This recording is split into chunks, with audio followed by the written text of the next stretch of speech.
අද අපේ සාකච්ඡාවත් සමග එකතු වෙන්නේ සඳුන් අරෝෂ ප්‍රනාන්දු.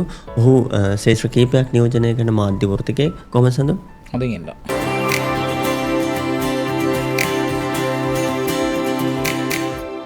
ඔබ මේ පහුගිය කාලේ විශේෂයෙන් ජනාධිපති ලේකම් කාර්යාලයට සම්බන්ධ වෙලා හිටිය විශේෂයෙන් ඒකේ කවුන්ටර් ඩිස්ඉන්ෆර්මේෂන් යුනිට් එකේ විශේෂයෙන් ඔබ නිර්මාතෘවරයා යුනිට් එක ලංකාවේ රාජ්‍යාංශ හිම යුනිට් එකක් තිබිලා නැහැ. හිම එකකයක් තිබිලා නැහැ. විශේෂයෙන් ජනාධිපති කාර්යාලය වගේ ප්‍රධාන ලංකා ප්‍රධාන ස්ථානයක තිබිලා නැහැ. එහෙම ඒකකයක්. එතකොට මේක ප්‍රධානිය විදිහට ඒ වගේ මේකේ ආරම්භකයා නිර්මාතෘවරයා විදිහට කොහොමද දැන් විශේෂයෙන් රජයකට එරෙහි වෙන ව්‍යාජ තොරතුරු පාලනය කිරීම සහ සත්‍ය තොරතුරු නැවත සම්ප්‍රේෂණය කිරීම මේ වගේ කාර්යයන් එක කොහොමද මේ ඒකක ක්‍රියාත්මක වුනේ? හරි. මම විමුක්තගේ ප්‍රශ්නට උත්තර දෙන්න කලින් මම පොඩ්ඩක් පැහැදිලි කරලා දෙන්නම් මොකද මේ ඩිස්ඉන්ෆෝමේෂන් කියන්නේ කියලා. ඩිස්ඉන්ෆෝමේෂන් වචනයත් එක්ක තව ගැට ගැහිච්ච වචනයක් තියෙනවා මිස්ඉන්ෆෝමේෂන් කියලා. එතකොට අපි සිංහලෙන් ගත්තම තම මේක සිංහලෙන් හරි වචනයක් නැහැ. මං හඳුන්වා දුන්න වචන දෙකක් තියෙනවා. ඩිස්ඉන්ෆෝමේෂන් කියලා කියන්නේ දුස්තොරතුරු. මොකද ඒක දූෂ්‍ය වැඩි. මොකද ඩිස්ඉන්ෆෝමේෂන් කියලා කියන්නේ චේතනාන්විතව ඔබ වැරදි තොරතුරු ප්‍රචාරය කිරීම. එතකොට මිස්ඉන්ෆෝමේෂන් කියලා කියන්නේ කෙනෙක් නොදැනුවත් වීමෙන් අතපසු වීමෙන් ඒ කෙනාගේ ඒ වෙලාවේ හොයන්න බලන්න නැති වීමෙන් ඒ වෙලාවේ තියෙන මානසික තත්ත්වයත් එක්ක තමා මිස්ඉන්ෆෝමේෂන් එන්නේ. එතන මිස්ඉන්ෆෝමේෂන් අපි වැරදි තොරතුරු කියන තැනට තමයි මම වචනේ දාලා තියෙන්නේ. එතකොට දැන් ඔබ ප්‍රශ්නේ තියෙන්නේ රාජ්‍ය ආයතනයක ජනාධිපති ලේකම් කාර්යාලයේ කවුන්ටර් ඩිස්ඉන්ෆෝමේෂන් යුනිට් නැත්නම් දුස්තොරතුරු මැඩලීමේ ඒකකය කියන එකත් තමයි පටන් ගත්තේ. එතකොට ඇත්තටම මෙතනදී ඔබගේ ප්‍රශ්නේ කිව්වා රාජ්‍යයට එරෙහි තොරතුරු කියලා. එතකොට බව දකින්නේ නැහැ රාජ්‍යයට එරෙහි තොරතුරු කියන ප්‍රපංචයෙන් මේක අපි කියව ගන්න ඕනේ කියලා. ඒක අපි කියන්න ඕනේ රාජ්‍යයට එරෙහි නෙමේ රාජ්‍ය සම්බන්ධයෙන් රාජ්‍ය සිදු කරන වැඩපිළිවෙල සම්බන්ධයෙන් පැතිරෙන වැරදි තොරතුරු නැත්නම් දුස්තොරතුරු මේවලට එරෙහිව මේවා මැඩ පැවැත්වීමට කටයුතු කිරීම තමයි අපි අරමුණ උනේ. එතකොට එතනදී මම ඒ තනතුර බාරගද්දී මම ෆැක්ට් චෙකර් කෙනෙක්. කියලා කියන්නේ කරුණු පරීක්ෂා කිරීමේ ආයතනය පටන් ගන්න තිබ්බා. ලංකාවේ කරුණු පරීක්ෂා කිරීමේ වැඩ කරලා තිබ්බා අපි. එතකොට පැහැදිලිව මම ඉස්සරවරේක හිටියා රාජ්‍යයට බෑ කරුණු පරීක්ෂා කරන්නෙක් වෙන්න. කරුණු පරීක්ෂා කිරීමේ ආයතනයක් වෙන්න රාජ්‍යයට බෑ. මොකද කරුණු පරීක්ෂා කරද්දී ඔබට බෑ පැත්තක් ගන්න. කියන්නේ රාජ්‍ය කරුණු පරීක්ෂා කිරීමේ වෙච්ච ගමන් රාජ්‍ය සිද්ධ වෙන පැත්තක් ගන්න. මොකද රාජ්‍යයට බෑනේ අනිත් පැත්තෙන් කරුණු පරීක්ෂා කරන්න. එතකොට රාජ්‍යයට පුළුවන් මේ දුස්තොරතුරු මේ නිර්මාණය අවම කරන්න විතරයි පුළුවන්. හරි. එතකොට රාජ්‍ය ඉතින් මෙතනට වැඩ කරද්දී මට ඒ හිතිච්ච කාරණාත් එක්ක අපි ඒක ගැන කතා කරනවා තව කතා කරමු. ඒතර ඕක තමයි මේ දුස්තොරතුරු වැළලීමේ එකකේ කාර්යභාරය වෙලා තිබ්බේ. මේ එතකොට දැන් ඔබ කිව්වා මේක මේ දෙවෙනි ප්‍රශ්න ඔබ ඇහුවේ විමුක්ති මේක කොහොමද කියන්නේ දැන් මේක ටිකක් සංකීර්ණ කාර්යයක් නේ. මෙවැනි ඒකක අපවත්වාගෙන යෑම විශේෂයෙන්ම මේක ඇතුලේ දැන් සත්‍ය තොරතුරු මොනවද කියන එක එළියට දාන්න ඕනේ විශේෂයෙන්. ඒ වගේම අසත්‍ය තොරතුරු තියෙන ඒවා සම්බන්ධයෙන් ප්‍රතිචාර දක්වන්න ඕනේ. මේ ක්‍රියාවලිය ඇතුලේ මොකක්ද තිබුණ අභියෝගය වෙන්නේ? ඔව් අනිවාර්යයෙන්ම. දැන් ඔබ බොහොම හරි නිවැරදිව මේක කියවගත්ත සත්‍ය තොරතුරු ජනගත කිරීමයි අසත්‍යයට ප්‍රතිචාර දැක්වීමයි. එතකොට සත්‍ය තොරතුරු ජනගත කිරීම කියලා කියන්නේ proactive information disclosure. මේක මේ RTI Act එකේ ලංකාවේ මේ සපත කරලා තියෙන මේක කළ යුතුයි කියලා. එතකොට අත්‍තර මේ යුනිට් එක අපි පටන් ගද්දී ලංකාවේ මේ ශාස්ත්‍රයේ හිටපු ප්‍රමාණික විද්වතුන් ප්‍රමාණික අධ්‍යක්ෂින් තියෙන කට්ටිය අපි ඔක්කොම කැඳෙව්වා. කැඳවල ඉවරලා මම ඔවුන් එක්ක සාකච්ඡාවක් කරා.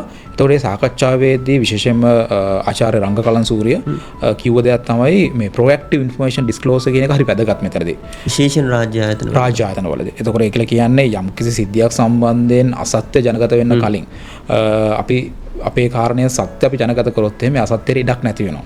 ඒ නිසා ඇත්තටම අපි ඒක සම්බන්ධයෙන් වැඩිපුර අපි කටයුතු කරා. හැබැයි මම කියන්න ඕනේ කාරණය තමයි ඒක කියන්නේ හැම රාජ්‍ය ආන්තරණයකම පරිපාලනයකම තියෙනා වගේ අපිට සීමා මායිම් අපිට ප්‍රායෝගික ගැටලු තිබ්බා. මොකද ඇත්තටම තාමත් ලංකාවේ රාජ්‍ය සූදානම් නැහැ තමන් සතු තියෙන තොරතුරු මහජනතාවට ඉල්ලන්න කලින් දෙන්න. දැන් RTI වුණත් අපි දකින්නේ එහෙමනේ ප්‍රොඇක්ටිව් නෑ. ඔක්කොම රියැක්ටිව් තමයි RTI දෙන්නේ. මේ මොහොතේ ජනාධිපති ලේකම් කාර්යාලයත් එක්ක මේ තොරතුරු ඉල්ලීම් කරන පුද්ගලයෝ මාධ්‍යවේදීන් අතර ගැටුමක් තියෙනවා. මේ තොරතුරු හෙළිදරව් කිරීම සම්බන්ධ විශේෂයෙන් දැන් ඔබ ජනාධිපති ලේකම් කාර්යාලය තුල කටයුතු කරන කාලේ අපි දැක්කා ජනාධිපති ලේකම් කාර්යාලය තුල සියලුම ජනාධිපති මාධ්‍ය අංශයේ ඉඳන් සියලුම අංශවල ඉන්න මාඩලින් නිලධාරීන්ගේ තොරතුරු ඔවුන්ගේ දුරකථන අංක ඔවුන්ගේ ඊමේල් ලිපිනයන් එක්ක පරීක්ෂා කරලා තිබ්බ ඉල්ලීමක් කරන්න පෙර. හැබැයි දැන් අපිට පේනවා එහෙම ඉල්ලීම් කරනවා නමුත් තොරතුරු ලබා දීම ප්‍රතික්ෂේප කරනවා. ඒකත් එක්ක අර ඔබ කිව්වා වගේ යම් විදිහේ මේ එළියේ මතයන් හැදලා තියෙනවා ජනාධිපතිවරයාගේ ඥාතීන් ඉන්නවා අර ඇමතිවරයාගේ පුතා ඉන්නවා. ඒ වගේ ඒවට පිළිතුරු දෙන්න ඒ කියන්නේ ඒව වැරදි නම් පිළිතුරු දෙන්න ඇත්තටම තොරතුරු මුලින් එළියට දාන එක වැදගත් කියන එක තමයි මම හිතන්නේ ඔබ කියන්න උත්සාහ කරේ. ප්‍රොඇක්ටිව් ඉන්ෆර්මේෂන් ඩිස්ක්ලෝසර් කියන එක ඇත්තටම වැදගත්. එතකොට ඉතින් ඒක රාජ්‍ය ඒ අවස්ථාවවලදී ඒ ආයතන තීරණය කරනවා අපි මොනවද එළියට මේ දාන්න මොනවද මේව කරන්න කියලා. ඉතින් ඒක ඇත්තටම ඒක අපේ සීමාමයි මේ තියෙන කාරණයක් නෙමෙයි. එතකොට මම කරපු කාර්යය ගැන තවත් මම කතා කරොත් එහෙම අපි ඒ විදිහට ප්‍රොඇක්ටිව් ඉන්ෆර්මේෂන් ඩිස්ක්ලෝසර් කියන එක හැමතිස්සෙම අපි පුළුවන් තරම් අපි ඒ වෙනුවෙන් කටයුතු කරා වගේම අපි ඕකේ අනිත් කැලේ කියලා කියන්නේ අසත්‍ය තොරතුරු වලට කොහොමද ප්‍රචාර දැක්වීම අපි කරේ කියන එක ඇත්තරම අපි කරපු දෙයක් සහ ඉතාමත් සාර්ථක වෙච්ච දෙයක් තමයි අපි අපේ මීඩියා මොනිටරින් එක හරිම මේ ප්‍රබලව තිබ්බා. අපි මේ ඉතා සීමිත සම්පත් යටතේ වුණත් මොකද ඒ කාලේ ආර්ථික අර්බුදයක් තිබ්බේ. අපිට මේ පිටින් කිසිම බඳවා ගැනීමක් කරන්නත් හැකියාවක් තිබ්බේ නැහැ. හිටපු රාජ්‍ය නිලධාරීන් තමයි අපිට අනුයුක්ත කරගන්න සිද්ධ වුණේ. ඉතින් තිබ්බ ඒ existing resources තිබ්බ සම්පත් පාවිච්චි කරලා අපි හොඳ මීඩියා මොනිටරින් එකක් කරා. අපිට social listening tools අපිට ගන්න සල්ලි තිබ්බේ නැහැ. මේ හැබැයි අපි උදේ පාන්දරම අපි මොන හරි තැනකින් අපි යම්කිසි වැරදි තොරතුරක් යම්කිසි දුස්තොරතුරක් අපි දැක්ක ගමන් අපි කරපු දේ තමයි අපි අනිත් මාධ්‍ය ආයතන ඇලර්ට් කරා මේ මෙන්න මෙහෙම දෙයක් තියෙනවා අපි හිතනවා මේක වැරදි කියලා විනාඩියක් සම්බන්ධයෙන් අපි හොයමින් ඉන්නවා. ඔව් පොඩි කාලයක් අපි ලබා දෙන්න අපි ඉතාමත් ඉක්මනින් මේ සම්බන්ධයෙන් තොරතුරු බොඩ යොමු කරන්න. එතකන් ඔබේ වාර්තාකරණය මේ සම්බන්ධයෙන් ඔබ ඒ කියන්නේ ඔබ අපි දකිනවා ගොඩක් මාධ්‍ය ආයතන විශේෂයෙන් අපි රූපවාහිනී මාධ්‍ය ආයතන පැත්තකට තිබ්බොත් එහෙම විශේෂයෙන් සමාජ මාධ්‍ය සහ වෙබ් මාධ්‍ය ආයතන අපි හැමෝම පිළිගන්න ඕනේ 80%ක් විතර කරන්නේ කොපි පේස්ට්. කවුරු හරි එකක් දාලා තිබ්බම ඒගොල්ලෝ ඒක පේස් කරලා පොඩ්ඩක් එහෙම වෙනස් කරලා දානවා. ඒක පිළිගන්නවා. ඒක කියන්නේ සම්පත් නැහැ. ඒ කියන්නේ එච්චර මේ හොයලා දෙලා කරන්න බෑ. ඉතින් ඒ නිසා යම්කිසි වැරදිතොරතුරක් තිබ්බම ඒක සමාජ මාධ්‍යයේ වෛරල් වෙන්න පුළුවන්. ඉතින් ඒක නවත්තන්න තමයි අපි කරේ. අපි සියලුම මාධ්‍ය මේ වලට අපි පොඩි ඇලර්ට් එකක් යවනවා. මෙහෙම එකක් තියෙනවා. කරුණා කරලා පොඩ්ඩක් ඉන්න පුළුවන් නම් මේ අපි හරි තොරතුරු දෙනකම්. හැබැයි ඉතින් ඒගොල්ලන්ට පුළුවන් නම් ඒ තොරතුරු පරීක්ෂා කරලා ඒගොල්ලන්ගේ පැත්තෙන් මේ ඒකනේ මාධ්‍යකරණය කියලා කියන්නේ ඒ ජර්නලිසම් එක කරන්න පුළුවන්. ඒකට ප්‍රශ්නයක් නැහැ. හැබැයි වැරදි තොරතුරු ප්‍රචාරය කරන්න එපා.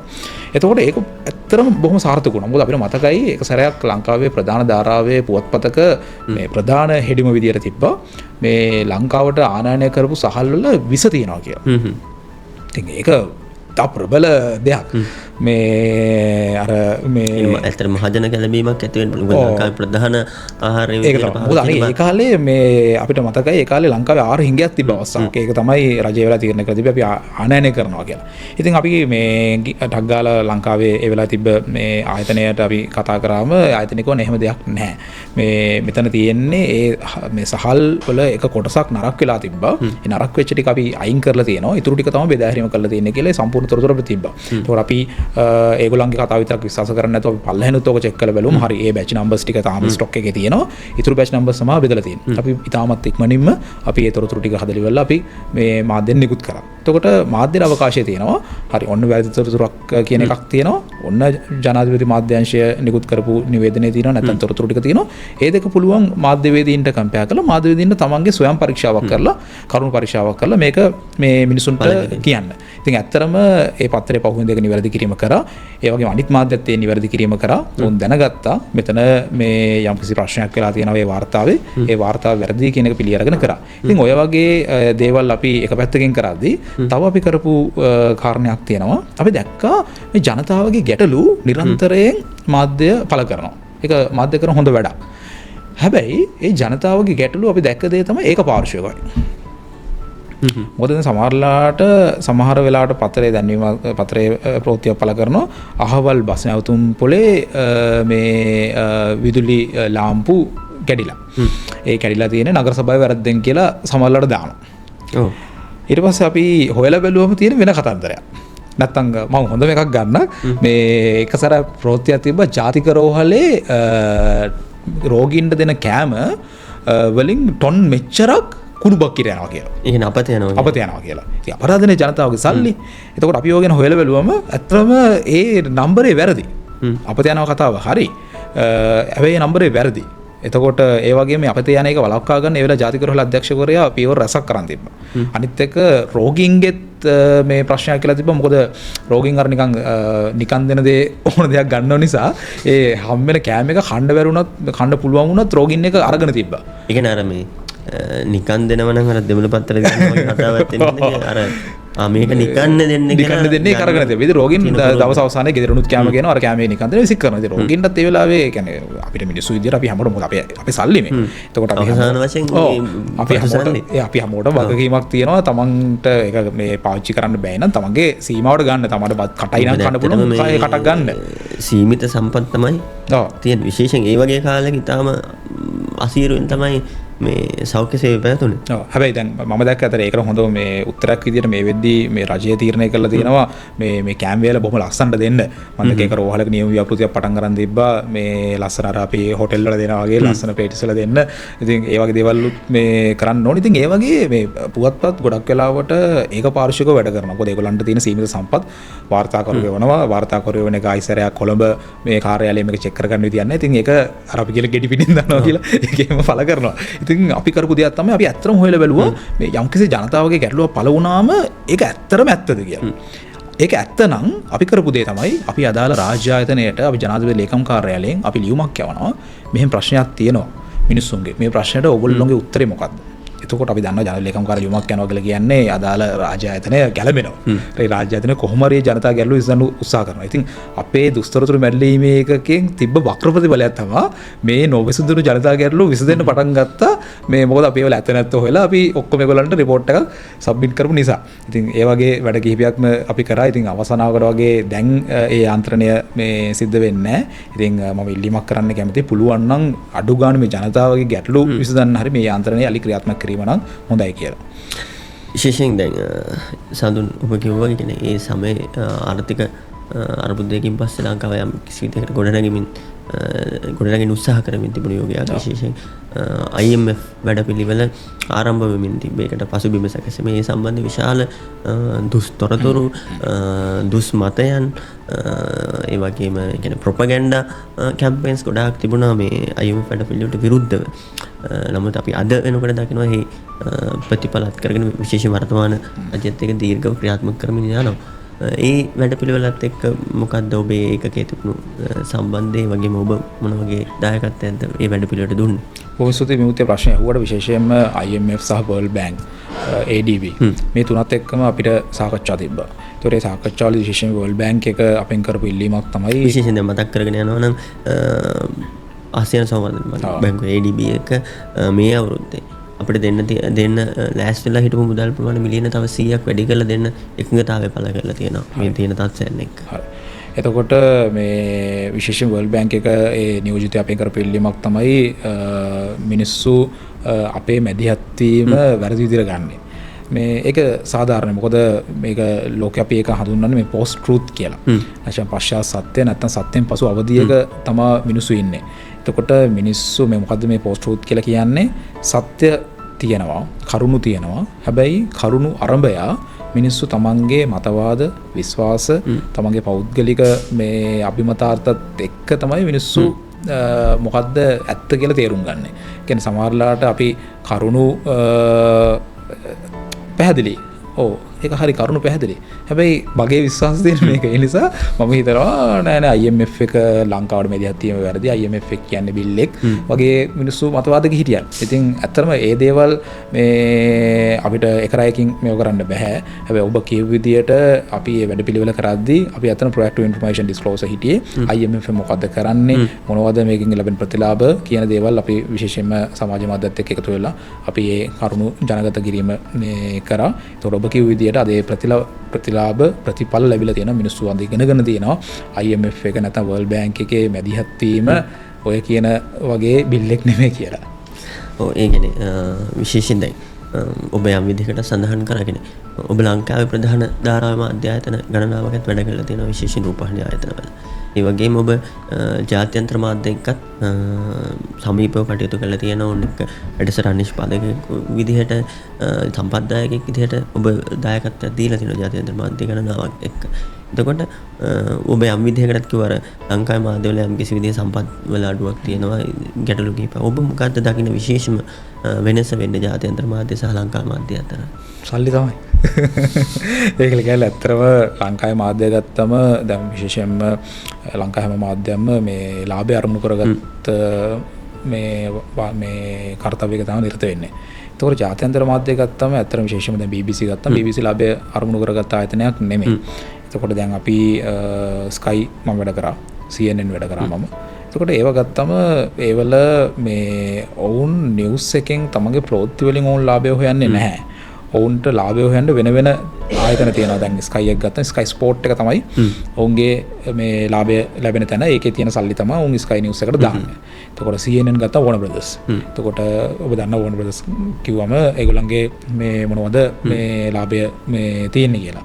එතකොට එතන එන ලාභය තමයි CNN එකට දාන්නේ. එතකොට නමුත් ලංකාවේ ප්‍රවෘත්ති කලාවම කියන්නේම කොහොමද අපි මේ නම්බර්ස් වැඩි කරලා රේටින් වැඩි කරලා අපි කොහොමද ලාභය හොයන්නේ කියන එක තමයි තියෙන්නේ. ඉතින් මම හිතන්නේ මේ අපිට පුළුවන් නම් ලංකාවේ මාධ්‍ය ආයතනයක තියෙන මේ ස්ටෑන්ඩඩ්ස් ටික මේ හදාගන්න සම්පත් වැඩිපුර යොමු කරලා එතකොට මේක ගොඩක් දේවල් හැදෙනවා.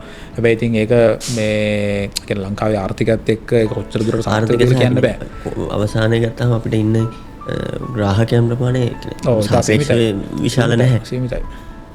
එතකොට එතන ඇත්තටම ඔබ කියන ආකාරයේ ලොකු අභියෝගයක් තියෙනවා මේක කොහොමද හදාගන්නේ කියලා. හැබැයි මම ඒ කාලේ දැම්ම කිව්ව දෙයක් තමයි අපි හැමෝටම මීඩියා ID එකක් දෙනවනේ. ඒතකොට මීඩියා ID එක දෙද්දී බොහොම සරලව ජනමාධ්‍ය අමාත්‍යාංශයට හෝ රජයේ පොත් දෙපාර්තමේන්තුවට හැකියාවක් තියෙනවා මීඩියා ID එක දෙන්න කලින් අවම මේ අධ්‍යාපන නිර්ණායකයක් දාන්න.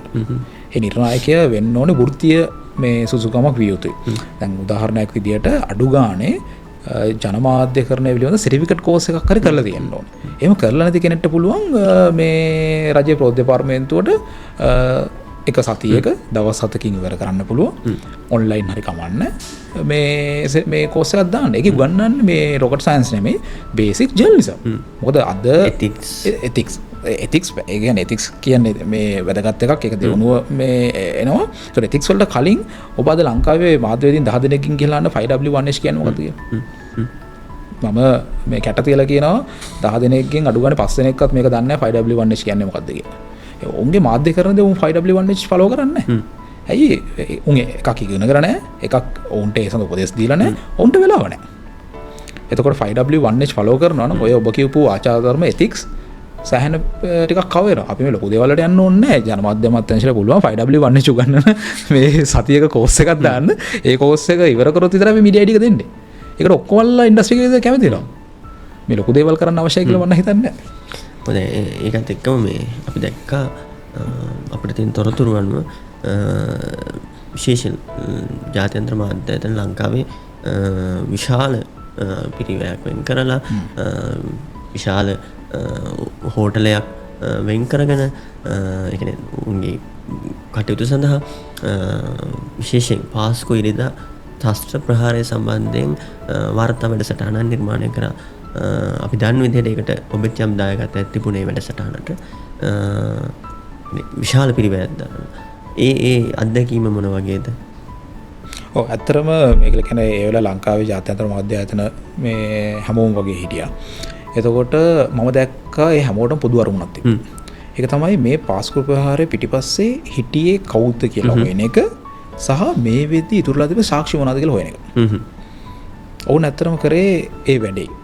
මේ ඒකල කියන්නේ මම දන්නේ ඒකේ අවසන් අරමුණ මොකක්ද කියලා. ඔවුන් විශාල පිරිවැයක් දරුවා සමහර ජාත්‍යන්තර මාධ්‍ය ආයතන ඒ වෙලාවේ ලෝකේ හිටපු මේ අංක 1 ගවේෂණාත්මක මාධ්‍යවේදීන්ව පවා ලංකාවට එවලා ඔවුන්ට දුන්න මේ ටාස්ක් එක විතරයි. එනේ මේ පාස්කු ඉරිදා ත්‍රස්ත ප්‍රහාරයේ මහමුලකරුවන්ට වඩා මේ වෙද්දී ඉතුරුලා තිබෙන සාක්ෂි මොනවද? මේ ප්‍රහාරය ඉවරයි, සිද්ධිය ඉවරයි.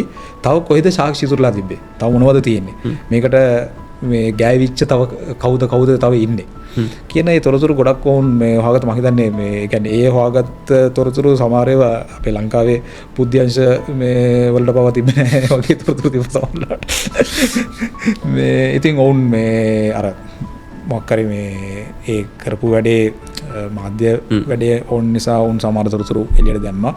ඒක කියන්නේ ඔය විශේෂයෙන්ම එක ආයතනයක් කරපු ડોකියුමන්ටරි එක ඒ වෙලාවේ ඔවුන් හරියට මැප් කරා මේ ෆොටෝසුත් එක්ක ඒගොල්ලන්ගේ ලින්ක්සුත් එක්ක කවුද මේක හිටියේ කින්ද මන්ද කිලිවලා මේ කියන්නේ ඒක ලංකාවත් ඒ වෙලාවේ ඒක කියලා තිබ්බේ නැහැ. මේ ඉතින් මේ ඔවුන් අතර ඔබ කියු විදියට මේ ඒක මේ හොටල් එකක් සම්පූර්ණයෙන්ම ඔකියුපයි කරලා ලොකු ඔපරේෂන් එකක් හිටියා. මම හිතන්නේ ඒ මාධ්‍ය ආයතනයේ මිනිස්සු අඩුම ගානේ 200ක්වත් මේ යොදලා තිබ්බ වැඩේට. ඔබේ දායකත්වය මොන වගේ දෙයක් කියන්න? මගේ දායකත්වය ඉතින් ඇත්තට මම ඔවුන් එක්ක සම්බන්ධ වුණ අදටත් මම වැඩ කරන්නේ මේ ලංකාවේ අපි ෆික්ස කියලා කියනවා. ඒ කියලා කියන්නේ දැන් ඔවුන් ලංකාවට ආවට ඔවුන්ට ලංකාවේ තැන් දන්නේ නැහැ, භාෂාව දන්නේ නැහැ. එතකොට මේ කන්ටෙක්ස්ට් එක තේරෙන්නේ නැහැ. මේ කන්ටෙක්ස්ට් නැහැ. ඉතින් ඒ වෙලාවේ ෆීල්ඩ් ප්‍රොඩියුසර් විදියට නැත්තම් මේ නිදහස් වාර්තාකරු විදියට මම වැඩ කරා. එතකොට ඔවුන් මට මොකක් කර ප්‍රෝත්‍යක් උදෙසා ඔවුන් තොරතුරු ඉල්ලනවා නම් ඒ තොරතුරු සොයාදීම තමයි මගේ වක්කීම. විතර මාධ්‍යවේදී රසාවක් තමයි කරේ. මේ එතකොට කියන්නේ අපි යම්කිසි ප්‍රවෘත්තියකදී අපි හොයාගෙන යනවා මූලාශ්‍ර හොයාගෙන යනවා. ඒ මූලාශ්‍ර සෙවීමට සහාය දීම විශේෂයෙන්ම පරිවර්තන කටයුතු මේ වගේ දේවල් තමයි මේ මගේ අතින් සිද්ධ වුණේ. ඔබ මාධ්‍ය ආයතනයක් නිර්මාණය කරපු පුද්ගලෙක් විශේෂයෙන් සිටිසන් මාධ්‍ය ජාලය සිටිසන් මීඩියා නෙට්වර්ක් මේ ආයතනය තමයි අප දන්න විදිහට මූලික වශයෙන් මූලිකය වෙන්නේ එසන ප්‍රවෘත්ති සේවය ආරම්භ කරන විශේෂයෙන් භාෂා කියන ආයතනයේ හෙළකුරු කියන යෙදුම හරහා ලංකාවේ දුරකථන වලට ස්මාර්ට් ජංගම දුරකථන වලට ෂණික කෙටි ප්‍රවෘත්ති සේවාවක් ලබා දෙන්න. ඒ වගේම අනිත් පැත්තට ඔබ ආරම්භ කරනවා සිටිසන් ෆැක්ට් චෙක් කියන ආයතනය. කියන්නේ එහි තියෙන යම් තොරතුරක් ප්‍රවෘත්තියක් කොයිතරම් දුරට නිර්වද්‍යද කියන කාරණාව පරීක්ෂා කරනවා. එතකොට මේ කෙටි ප්‍රවෘත්ති සේවාවක් සහ මේ ෆැක්ට් චෙකින් සේවාවක් අතර ලොකු ගැප් එකක් තියෙනවා. නැත්නම් බෙදුණු රේඛාවක් තියෙනවා. විශේෂ වේගයෙන් තොරතුරු දෙන්න උත්සාහ කිරීම හරහා කරුණු මග හැරෙන්න පුළුවන්. ඒ වගේම කරුණු සත්‍යාපනය කිරීම හරහා අර වේගය අඩාල වෙන්න පුළුවන්. මේ වගේ පාත් දෙකක් එහෙම නැත්නම් ශේෂ්ත්‍ර දෙකක් කොහොමද එකට පවත්වාගෙන ගියේ සහ කොහොමද මේ සේවාවන් දෙක ආරම්භ වුනේ? හරි. මේ ඇත්තරම දැන් මෙතනදී හෙළකුරු එක නැත්නම් භාෂා එකත් එක්ක අපි කරපු වැඩේදී විශේෂයෙන්ම ධනිකව මතක් කරන්න ඕනේ. ඒ කියන්නේ ධනික අපිත් එක්ක සම්බන්ධ වුනේ නැත්නම් ධනික තමන්ගේ ඒ ග්‍රාහකයන් ඒක ධනිකගේ ඇසෙට් එකක්. එතකොට ධනිකේ ඇසෙට් එක එක්ක මේ ඒක මේ අපිත් එක්ක සම්බන්ධ කරලා අපිට ඒ අවස්ථාව දුන්න නැත්නම් මේක කරන්න වෙන්නේ නැහැ. ඒක කියන්නේ ඇත්තටම මම හිතන්නේ මේ වෙලාවේ භාෂා ලංකා ආයතනයේට මේ මාධ්‍ය වේදය ගැන මේ දැනුම තිබ්බේ නැහැ. ඉතින් සිටිසන් ඒ වෙලාවේ දැනුම තිබ්බ ආයතනයක් විදිහට සිටිසන් තමයි මුල් කාලේදී මේ හෙළකුරු මේ එකත් එක්ක මේ එකතු වෙලා එසන කියලා අලුත් බ්‍රෑන්ඩ් එකක් පටන් අරගෙන අපි කෙටි මේ ප්‍රවෘත්ති සේවාවක් අපි පටන් ගත්තේ. එතකොට මේ දැනට මේ අපි ඒ ඇග්‍රීමන්ට් එකේ නැහැ. අපි ඒක මේ මුල් කාලේදී අපි ඒක ආරම්භ කරලා ඊට පස්සේ අපි ඒක ඒ ඇග්‍රීමන්ට් එකේ මේ කාලය අවසන් වුණා. ඉතින් ඔබ කිව්ව ප්‍රශ්නය ඔබ අහ ප්‍රශ්නේ තමයි මේ කෙටි ප්‍රවෘත්ති සේවාවකුයි කරුණු පරීක්ෂා කිරීමකුයි කොහොමද මේක සම්පාද කරගන්නේ කියලා. එතකොට විශේෂයෙන් දැන් ඔබ මේ දෙක එකට කියව ගත්තට මේක කාල දෙකකදී උනේ. ඒ කියන්නේ අපි මුලින්ම සිටිසන් එකේ ඔය විගස ප්‍රවෘත්ති සේවාව අපි කරගෙන ගියා. ඊට පස්සේ මම කියපු විදියට ඒකේ කොන්ට්‍රැක්ට් එක ඉවරුණා. ඊට පස්සේ එසන මේ සිටිසන් එකත් එක්ක තිබ්බ සම්බන්ධය අපි මේ ඉවරුණා. ඒකල කියන්නේ මේ සිටිසන් එකකින් ප්‍රවෘත්ති ලබා දීම ඉවරුණා. ඒ කියන්නේ ඒක මේ වෙනම වර්ටිකල් එකක් විදිහට තමයි ගියේ. එතකොට මේ ඒකයි අර ෆැක්ට් චෙක් එකයි එකට සම්බන්ධ දුන්නේ කිසිම අවස්ථාවක. මොකද ෆැක්ට් චෙක් එක අපේ මේ ලීඩ් අවුට් කරන්න වෙනම එඩිටෝරියල් ටීම් එකක් හිටියා, වෙනම අපේ ටීම් එකක් හිටියා. එතකොට ඒගොල්ලෝ තමයි ඒක කරේ. අනිත් එක දැන් විශේෂයෙන්ම මේ දැන් අපි විගස ප්‍රවෘත්ති සේවාවේදී අපි ලබා දෙන ප්‍රවෘත්තිනේ. එතකොට දැන් ලෝකේ පොඩි වැරදි ටර්ම් එකක් තියෙනවා ෆේක් නිවුස් කියලා. ඒතර අතර ෆේක් නිවුස් කියන එක වැරදි. නිවුස් එකක් ෆේක් වෙන්නේ කොහොමද? නිවුස් එක ෆේක් වෙන්නේ කොහොමද? ඉතින් කෙනෙක්ට තරඟ කරන්න පුළුවන් ඉතින් අද මේ කරන දේවල් වල රියඩ් නිවුස් ෆේක් තමයි කියලා.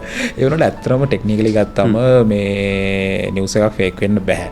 එතකොට අපි ඔය එසන එකේ වුණත් අපි මේ විශේෂයෙන්ම මූලාශ්‍ර සහිතව අපි ඒව කරු පරීක්ෂා කරලා ඔය 5W1H ෆලෝ කරලා තමයි අපි මේව කරේ.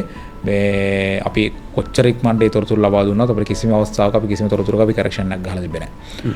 මේ එතකොට ෆැක්ට් චෙක් එක ගත්තම ෆැක්ට් චෙක් එකේදී සිටිසන් ෆැක්ට් චෙක් එකේදී අපි ප්‍රවෘත්ති පරීක්ෂා කරන්න ගියේ නැහැ. අපි පරීක්ෂා කරේ සමාජ මාධ්‍ය පළ වෙච්ච තොරතුරු.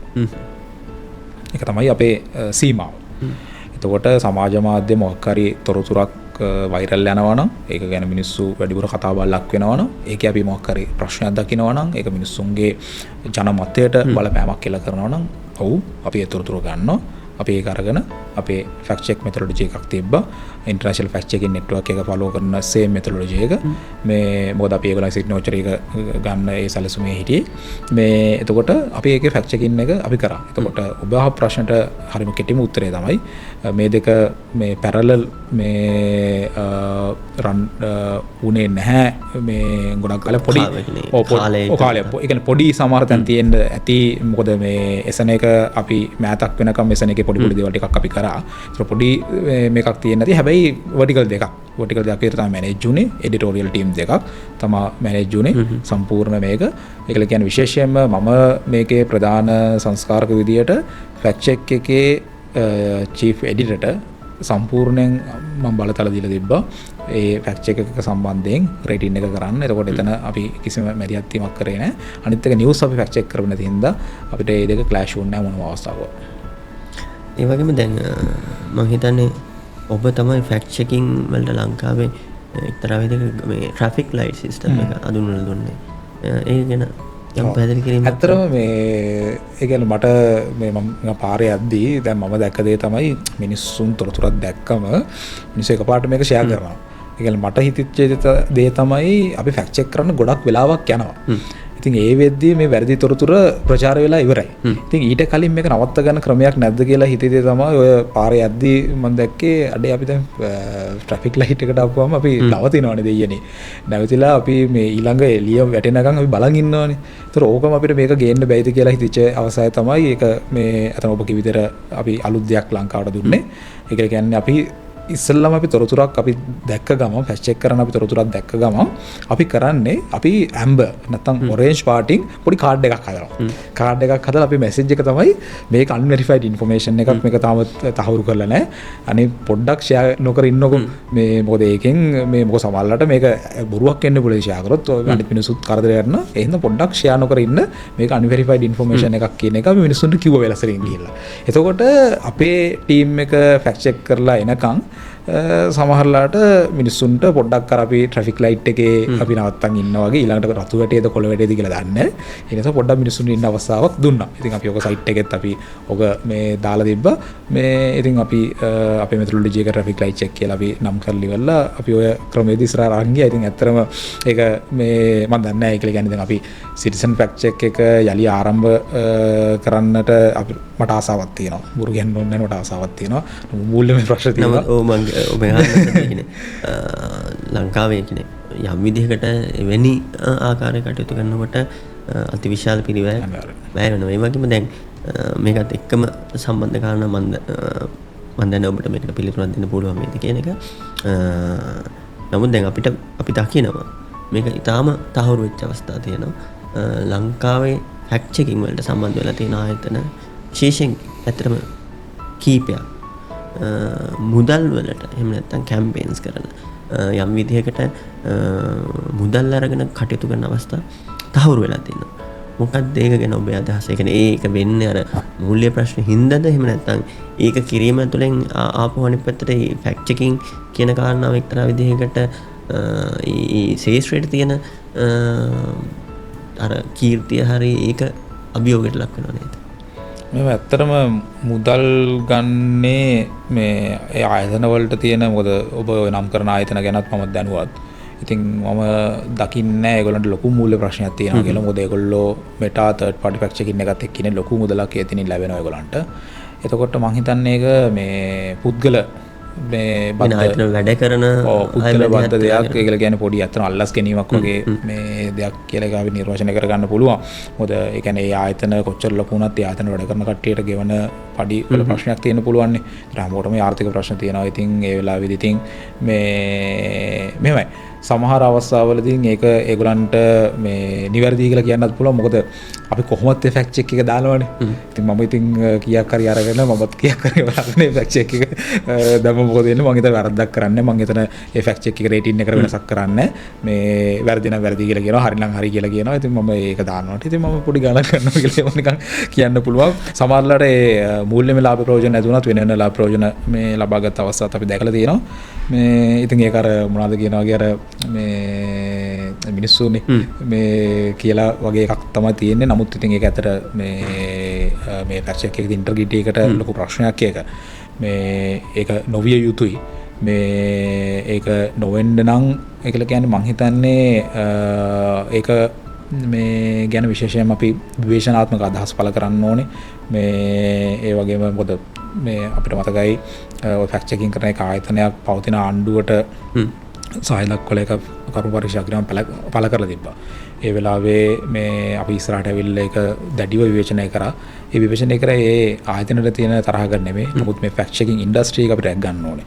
මොකද මම මුලින්ම කිව්වා මම අර ජනාධිපති ලේකම් කාර්යාලය වැඩ කරද්දී මම ෆැක්ට් චෙක් කරන්න ගියේ නැහැ. මොකද එහෙනම් ෆැක්ට් චෙක් කරන්න ගියා නම් ඒක වැරදි ඒක කරන්න බෑ.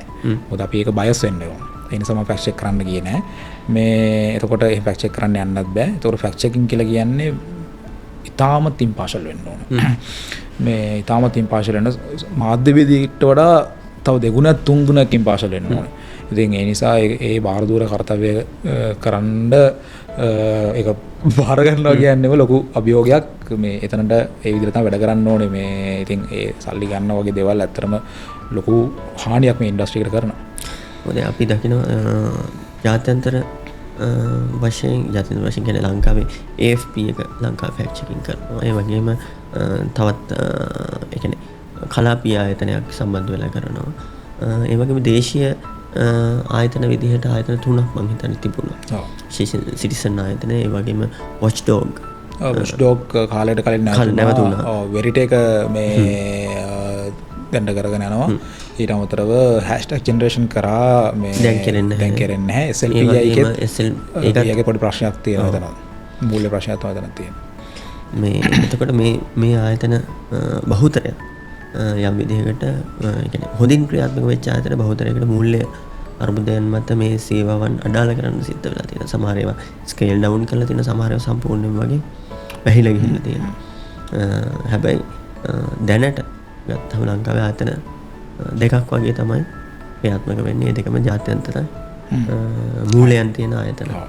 විශේෂ කලාපීය සහ ජාත්‍යන්තර. ඒ අතරින් AFP ෆැක්ට් චෙකින් එක යම් කිසි විදිහකට කියන්නේ ඔවුන්ට ලංකාවේ දෙන්න පුළුවන් දායකත්වය එක්ක යම් සීමා සහිත භාවයක් වෙන්න තියෙන කෙනෙක් උන් කරන ස්ටෝරීස් ප්‍රමාණය ෆැක්ට් චෙක් කරන ප්‍රමාණය අඩුවක් තියෙනවා. නමුත් උන් තාම හොඳින් ඒක කරනවා. ඒ වගේම තවත් ආයතනයක්. උන් විශාල ප්‍රමාණයක් ෆැක්ට් චෙක් කරනවා. නමුත් ඒවා නිර්වද්‍යතාවය සම්බන්ධ ප්‍රශ්නකුත් තියෙනවා. එතකොට යම් විදිහකට මෙතනින් ඉදිරියට ආපුවාම අපි කතා කරොත් මැතිවරණ කියන කාරණා ඔබ 2019 ජනාධිපතිවරණ වෙලාවේ යම් කිසි මේ කාරණා වලට සම්බන්ධ වෙලා හිටියේ. ඒ වෙලාවේ කොහොමද ඒ ස්වාධීනත්වය එහෙම නැත්නම් ඒ කාරණා ආරක්ෂා කරගෙන වැඩ කටයුතු කරේ? ඇත්තටම 2019 මේ මැතිවරණ වෙලාවේදී අපි සිටිසන් ෆැක්ට් චෙක් එක මේ අපි ආරම්භ කරලා තිබ්බා. එතකොට හෙළකුරු එසන සේවාවත් මේ එකත් අපි වැඩ කරා. එතකොට ඒ වෙලාවේදී අපි වැඩ කරා ඒක කියන්නේ එක නිකන් කලෙක්ටිව් එකක්. ලංකාවේ මේ මාධ්‍ය වෘත්තිකයන් මාධ්‍යවේදීන් අපි එකතු වෙලා මේ අපේ පොදු අරමුණ තිබ්බේ දුස්සුරුතුරු මැල්ලීම. අපි වෙලාව පටන් ගත්තා මේ සත්‍ය චතුරස්‍රය කියලා මේ පොඩි කලෙක්ටිව් එකක්. ඒතර සත්‍ය චතුරස්‍රය ට්‍රුත් ස්ක්වයර් එකේ අපේ අරමුණ වෙලා තිබ්බේ ඒ වෙලාවේ මැතිවරණය වෙලාවේදී මේ දුස්තරුතුරු අවම කිරීම සහ ඒ වෙනුවෙන් වැඩ කිරීම. ඉතින් ඒ වෙලාවේ මට පැවරලා තිබ්බ රාජකාරිය තමයි රූපවාහිනී ආයතන මේ නිරීක්ෂණය කිරීම, මාධ්‍ය නිරීක්ෂණය කිරීම. මාධ්‍ය නිරීක්ෂණය කරලා ඕන් යම්කිසි අසත්‍ය සූත්‍ර ප්‍රචාරය කරනවා නම් ඒ සම්බන්ධයෙන් අපේ කණ්ඩායම දැනුවත් කිරීම තමයි මට පැවරලා තිබ්බ රාජකාරිය. අපි ඒ වෙලාවේදී රූපවාහිනී ආයතන 11ක් අපි මොනිටර් කරා. මේ සිංහල ටැමිල් මේ දෙකම එකතුවක් විදියට ඒගොල්ලන්ගේ ප්‍රධාන මේ ප්‍රධාන ප්‍රවෘත්තිය මේ ප්‍රයිම් ටයිම් නිවුස් එක අපි මොන්ට කරා. ඒක සම්පූර්ණ පීරියඩ් එකේදී අපි කරා. අපි මේ ඒ වෙලාව ඇත්තටම මේ අඳුරගත්ත ඇත්තම දුස්සරතුන මොකද ඒ කාලේ 2019 තමයි කොවිඩ් එකක් තිබ්බේ. ඒතර කොවිඩ් එකත් එක්ක මේ 2019 ජනාධිපති කොවිඩ් එකට පෙර කොවිඩ් එකට පෙර එතකොට ඒකල කියන්නේ මේ නෑ මම මේ කියන්නේ ජනාධිපතිවරණයත් සහ මහමැතිවරණය. මහමැතිවරණය කොවිඩ් සමයත් එක්ක සම්බන්ධ වෙලා තිබුණා. මතක විදියට ඒ වෙලාවේ මහමැතිවරණය පොඩ්ඩක් පෝස්ට්පෝන් වුණා මොකක් කරේ වෙලා මේ කොවිඩ් ප්‍රශ්න නිසා. මාස 6කට විතර පස්සේ තමයි මේ එතකොට ඒ කල්දමීම සිද්ධ වුණා. ඒතකොට ඒ කාලෙත් අපි මේ වැඩේ කරා. එතකොට ඒ කාලේ කොවිඩ් එකත් එක්ක ගිය දුස්තරතුරු මේ මැතිවරණ මේ ප්‍රචාරණයන්ටත් ගැට ගැහිලා තිබ්බා. එතකොට දැන් විශේෂයෙන්ම දැන් මේ මම කරපු පරීක්ෂණයත් මම අරන් ඇවිල්ලා තියෙනවා. දැන් විශේෂයෙන්ම මේ කොවිඩ් කාලේ අපිට මතකයි මේ විශේෂයෙන්ම මේ මොකද්ද ඉස්ලාම් ෆෝබියා එකක් ලංකාවේ තිබ්බා. ඒ කියන්නේ අපි අර කතා කරපු පෝස්ට් ට්‍රූත් එකත් එක තමයි මේකේ එන්නේ. එතකොට ඉස්ලාම් ෆෝබියාත් එක්ක ගැටගැහිච්ච දුෂ්කරතුරු ටිකක් තිබ්බා. විශේෂයෙන්ම 2019 බලහුමාරු වෙන්නේ පාස්කු ප්‍රහාරය බලපෑමත් එක්ක. ඒකට යම් විදිහකට මුස්ලිම් සමාජය සම්බන්ධයෙන් වෛරී තත්ත්වයක් ඒ වෙනකොටත් රට තුළ නිර්මාණය කරලා තිබුණා. ඒක දිගුවක් විදිහට තමයි මම හිතන්නේ කොවිඩ් කාලෙත් මේ ඒක දිගටම එන්නේ. විශේෂයෙන් අපි වැඩසටහනට ආපු පාර්ලිමේන්තු මන්ත්‍රී ෆයිසල් මුස්තාෆා මහත්මයාත් ඒ සම්බන්ධයෙන් අදහස් දැක්වුවේ වැඩසටහන. විශේෂයෙන්ම ඒකට හිටපු ජනාධිපතිවරයා තමන්ගේ පුද්ගලික තමන්ට මුස්ලිම් ප්‍රජාවගේ ඡන්දය නොලැබුණා කියන පූර්ව නිගමනයේ ඉඳලා එක්තරා විදිහකට ජනාධිපතිවරයා විදිහට විශාල දායකත්වයක් මේ ප්‍රජාවට එරෙහිව මතයන් නිර්මාණය වෙන්න ලබා දුන්නා කියන එක. එතකොට ඉහළ ඉඳන්ම ඒක එනවා නම් පහළට එනකොට තාම නරක තත්ත්වයක් තමයි තිබුණේ. විශේෂයෙන් ඔබ කියනා වගේ මුස්ලිම් ප්‍රජාවට එරෙහිව විශාල පීඩනයක් තිබුණා. ඒ වගේම අනිත් පැත්තෙන් කොවිඩ් කාරණාවත් එක්ක විවිධ මේකට තියෙන උත්තර එහෙම නැත්නම් බෙහෙත් අරවා මේවා කියලා විශාල තොරතුරු ප්‍රමාණයක් තිබුණා. මෙතන ඔබ යම් කිසි විදිහකට ධම්මික පැනිය සම්බන්ධ යම් පරීක්ෂණයක් කරා. ඒ ගැන අපිට යම් අදහසක් දැක්වුවා. අතන දැන් ධම්මික පැනිය ගැන කරු පරීක්ෂණ මේ වෙද්දී ඉවරයි. මම විශ්වවිද්‍යාලයට මේ ඉදිරිපත් කළා තියෙන්නේ. ඒ කියන්නේ දැන් මෙතනදී ගත්තට පස්සේ මම හිතන්නේ ඔබට දැන් කැමරා එක නිකන් පේනවා ඇති. දැන් මේ තියෙන්නේ දැන් මේකේ රිසල්ට් එක තමයි මේ තියෙන්නේ.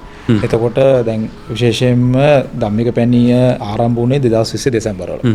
එතකොට මේ රතු පාටින් තියෙන්නේ ඒ වෙලාවේ නෙගටිව් තිබ්බ එක. කොළ පාටින් තිබෙන්නේ නියුට්‍රල්, නිල් පාටින් තියෙන්නේ පොසිටිව් ධනාත්මක ඒවා. ඒතර ඔබට පේන කාරණේ තමයි මේ රේඛා හරිම රේඛීයව තමයි ගමන් කරලා තියෙන්නේ. ඒ කියන්නේ ඒකෙන් කියවෙන්නේ දෙසැම්බර් ධම්මික පැනිය ආරම්භ කරද්දී නෙගටිව් හිටපු මිනිස්සෙක් ධම්මික පැනියේ කතාව ඉවරෙන්නේ සාමාන්‍යයෙන් පෙබරවාරි ඉවරනාට පස්සේ පෙබරවාරි 20 වෙනිදා මේක ගැන තියෙන තොරතුරු ගොඩක් අඩු වෙනවා. මාස දෙකක් විතර. ඔව් මාස 3ක් යද්දි මේ දෙසැම්බර් ජනවාරි පෙබරවාරි මෙතන හිටපු මිනිස්සයාත් බොහෝ වෙලාවට ආයෙත් මෙතනම ඉන්නවා. පොඩි සුළු පසුබෑමක් තමයි තියෙන්නේ. කියන්නේ පොසිටිව් වෙලා තියෙන ටිකයි. එතකොට ඇයි මේක වෙන්නේ කියන එක අපි පැහැදිලි කරගත්තොත් මේක වෙන්න හේතුව තමයි ඉකෝ චේම්බර් ඉෆෙක්ට් එක. ඒතකොට ඉකෝ චේම්බර් ඉෆෙක්ට් එක කියලා කියන්නේ සමාජ මාධ්‍යයේ විමුක්ති දකින්න පෝස්ට් ටිකයි අරෝෂ මම දකින්න පෝස්ට් ටිකයි මේ තව ඉන්න කෙනෙක් දකින්න පෝස්ට් ටිකයි වෙනස්. ඒකල කියන්නේ ඇල්ගොරිතම් එකෙන් ඔයා ඉන්ට්‍රස්ට් ඔයා කැමති පෝස්ට් තමයි පෙන්නන්නේ. එතකොට ආරම්භයේදී ධම්මික පැනිය ගැන විරුද්ධ මතයක හිටපු මිනිස්සෙක් හිටියලා එයාට දිගටම පේනවා ධම්මික පැනිය විරුද්ධ දේවල්. එතකොට මේ මිනිස්සයාට තමන්ගේ මතය වෙනස් කරගන්න හැකියාවක් ලැබෙන්නේ නැහැ මේ සමාජ මාධ්‍ය ඉකෝ චේම්බර් ඉෆෙක්ට් එකකින්ද. ඒතර ඇත්තට මේක තමයි අපි සමාජය පුරුදු කරන්න ඕනේ. සමාජ මාධ්‍යයෙන් විතරක්ම තොරතුරු ගන්න පෙළඹෙන්න එපා.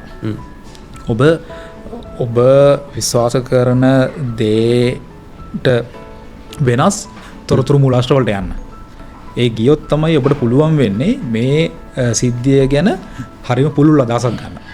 අපි ඔක නිකන් අර දැන් මේ දවස්වල මේ යුද්ධ වාතාවරණය තියෙන නිසා ඔබ දිගටම CNN මේ සහය බටහිර මාධ්‍යරික බලන කෙනෙක් නම් ඔබ දිගටම ඇමරිකාවට පක්ෂපාතී තැනක තමයි ඉන්නේ.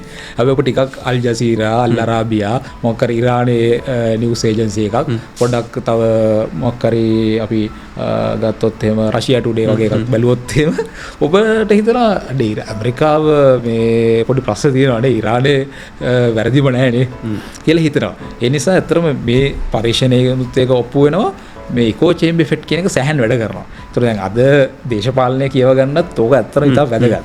මොකද අද පවතින රජයට පක්ෂ කෙනෙක් ඉන්නවා නම් ඒ පක්ෂ පුද්ගලයා කැමති අනුර කුමාර දිසානායක හරි ජනතා විමුක්ති පෙරමුණ හරි NPP එක හරි හොඳයි කියන දේවල් දකින්න. ඉතින් හැමදෙස්සම එන්ගේජ් වෙන සෝෂල් මීඩියා ඕක ගැන. ඉතින් යාට පේන්නේත් ඒක තමයි. එතකොට තව කරුව කෙනෙක් ඉන්නවා නම් මේ නාමල් රාජපක්ෂ හරි සජිත් ප්‍රේමදාස හරි රනිල් වික්‍රමසිංහ හරි හොඳයි කියලා හිතාගෙන ඉන්න කෙනෙක් ඉන්නවා නම් එයාට වෙන්නේ ඒව තමයි. ඉතින් එතකොට ඇත්තට මේ ඡන්ද ගොඩේ වෙනසක් ලොකුවට කරන්න හම්බෙන්නේ නැහැ. ওই ඉකෝ චේම්බර් ඉෆෙක්ට් එක අපි බින්දේ නැත්තම්. එතකොට ඇත්තටම මේ ඉකෝ චේම්බර් ඉෆෙක්ට් එක හැක් කරන්න ඕන. මම ඔබ ඊළඟට ඇත්තටම අහන්න හැදුවෙත් ඔබ මේ දැනට ඔන්ලයින් රෙපියුටේෂන් මැනේජ්මන්ට් කියන විෂයත් එක්ක සම්බන්ධ වෙලා කටයුතු කරන විශේෂයෙන්ම දැන් සෝෂල් ලිසනින් කියලා කාරණාවක් තියෙනවා. ඔබ පැහැදිලි කරයි ඒක ඔබ ඒ විෂය ප්‍රවීණයෙක්ින්ද මට වඩා. එතකොට මේ අපි දකින දේ විශේෂයෙන් රාජ්‍යකරණය කරනවා නම් ඒ අය දකින දේ අපි දකින දේ නෙමෙයි හැම වෙලෙම මුළු ජන සමාජෙම මතේ වෙන්නේ. එතකොට අර ජනප්‍රිය මේ දවස්වල කතාවක් තියෙන වැඩේ යටින් යනවා කියලා. සමහරවිට ආණ්ඩු දන්නේත් නැහැ යට මහජන මතය සෑහෙන වෙනස් වෙලා Tamanට විරුද්ධ තැනකට ඇවිල්ලා කියන එක. එතකොට මේ විශේෂ බ්‍රෑන්ඩ් වලටත් ඒකම තියෙන ඔබට පැහැදිලි කරන්න පුළුවන්.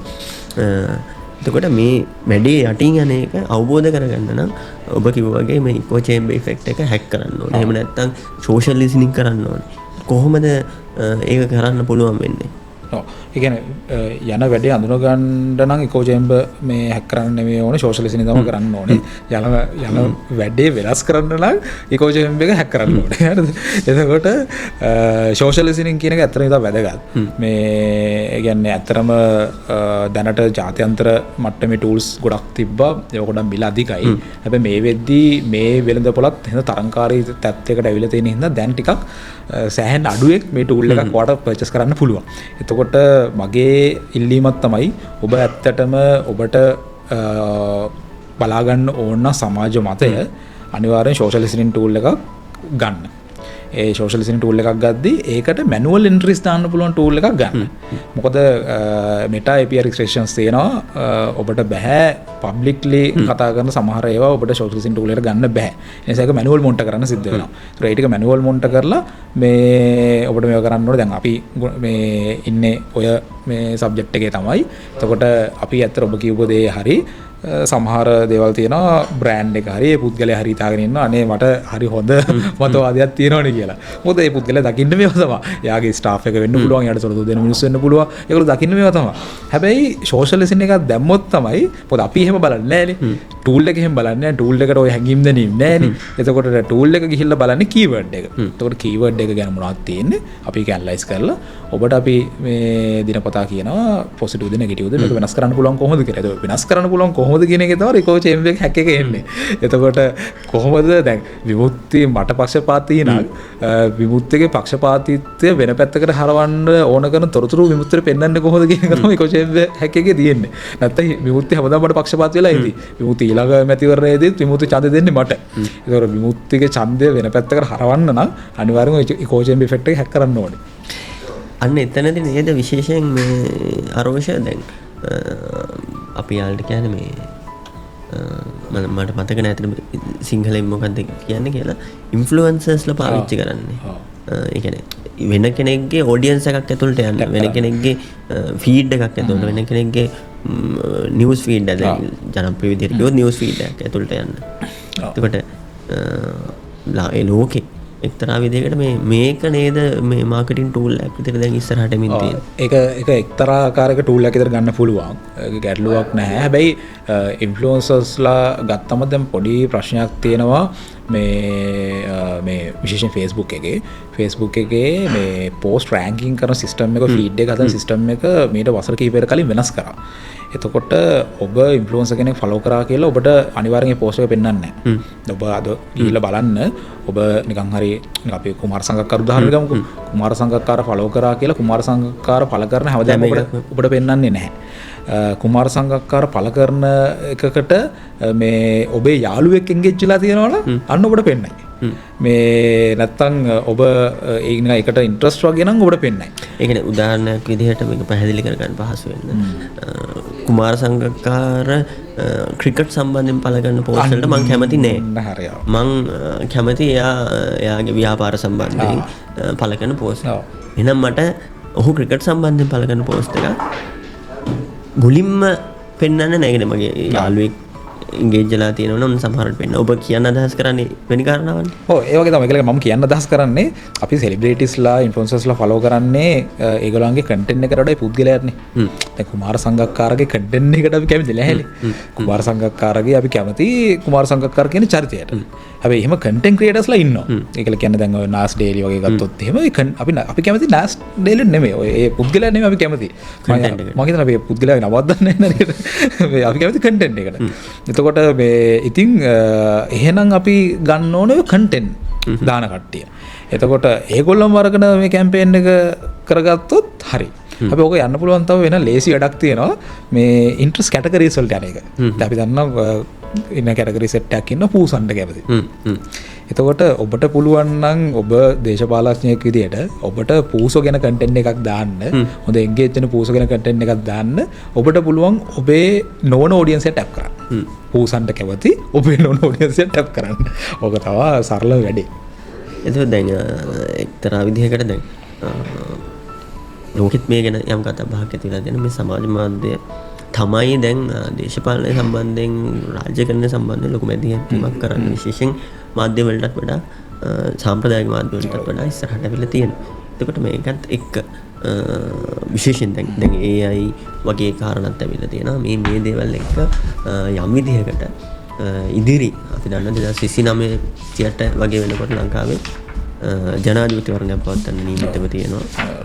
එතකොට මේ කාරණාත් එක්ක විශේෂ පවත්වන්න තියෙනවා කියන ජනාධිපතිවරයා වර්තමාන ජනාධිපතිවරයා විදායක ජනාධිපතිවරයා අහෝසි නොකළොත් ප්‍රශ්න තියෙනවා. මේ පවත්වන්න නියමිතව තියෙන. එතකොට මේ කාරණා වලදී මේකත් එක්ක මම සම්බන්ධ කළම අහන්නම් ඔබෙන් විශේෂයෙන් Gen Z එකේ විශාල ප්‍රමාණයක් මේ වෙනකොට 2029 වෙනකොට ඡන්දය ලබා දෙන්න සුදුසුකම් ලබනවා. ලංකාවේ ආසන්න විදිහට ගත්තොත් මිලියන 3ක් 3.5ක් විතර අලුත් ඡන්දයකින ලොකු බල්ක් එකක් 2029 මැතිවරණයට එකතු වෙනවා. එතකොට ලංකාවේ විශේෂයෙන් දේශපාලඥයෝ රාජ්‍යකරණයේ ඉන්න මේ අයට එන්ගේජ් වෙන්නේ නැහැ. මේ අයගේ සිතුම් පැතුම් මොනවාද කියන එක සම්බන්ධයෙන් අවබෝධයක් නැහැ.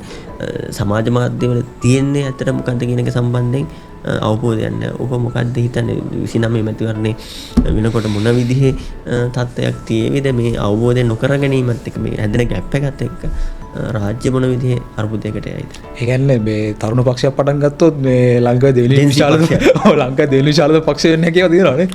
ඒ ලක්ෂ 35ක් කියලා කියන්නේ ලොකු ඡන්ද මේ ප්‍රමාණය. මම හිතන්නේ ගිය මැතිවරණය ගත්තම තුන්වෙනිට පක්ෂයටත් ඡන්ද ලක්ෂ 20 ගණක් වෙන්නේ තිබෙන්නේ. ඒකනේ 22 ලක්ෂ 90,000 ගණක් විතරම මතක සමජන බලවේගය. එතකොට ඉතින් හොඳ ජෙන්සි පක්ෂය පටන් ගන්නවා නම් හොඳ දෙයක් කරන්න පුළුවන්.